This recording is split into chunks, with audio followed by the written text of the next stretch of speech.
With that, we bring in Michele Tafoya, candidate for U.S. Senate in Minnesota. She's trying to flip retiring Senate Democrat Tina Smith's seat.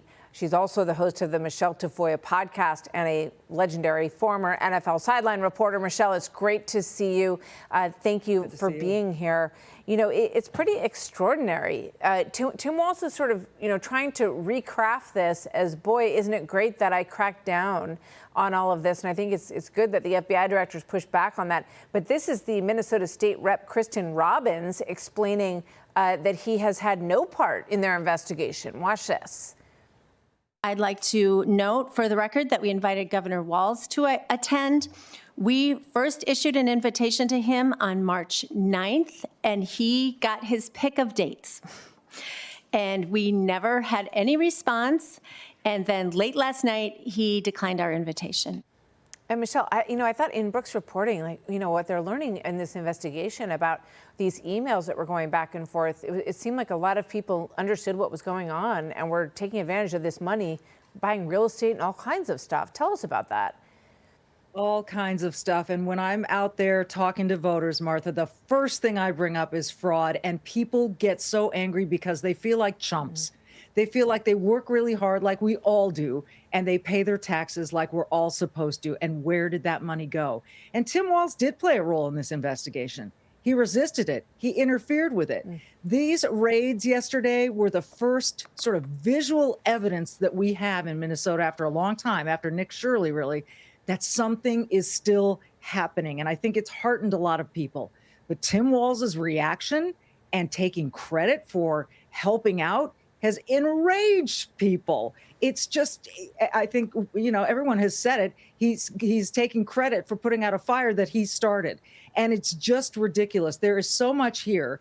We saw 22 warrants yesterday. I believe, Martha, more are coming. And I believe that this is encouraging to people. They want accountability here in Minnesota, but where they really want it is with Tim Walz and Keith Ellison, our AG, who they believe oversaw it or turned the other way and let it happen. Well, that's the part that this investigation would need to uncover, that they had some knowledge or that they were negligent in their duties of leadership, overseeing these programs and either looking the other way intentionally or dropping the ball, which was their job to govern. Tim Walz says it. The buck stops with me, he said. Well, he didn't do anything about it. And Keith Ellison, we've heard him on tape, thanks to the Center for the American Experiment, which is the think tank here, a very good one. They had this tape of Keith Ellison talking to some of these people who have since been arrested. By the way, we see the arrests of some of these fraudsters who have stolen from us. One of them got out of the country because they didn't remove the passport. They didn't take the passport. And this person who stole about $11 million fled the country.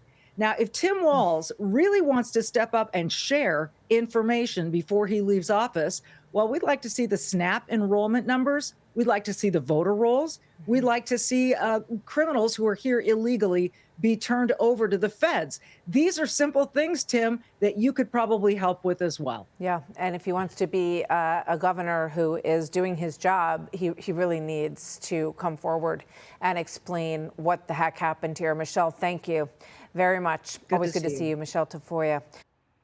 Be sure to like and subscribe for all the Fox News latest on YouTube and catch full shows streaming now on Fox One.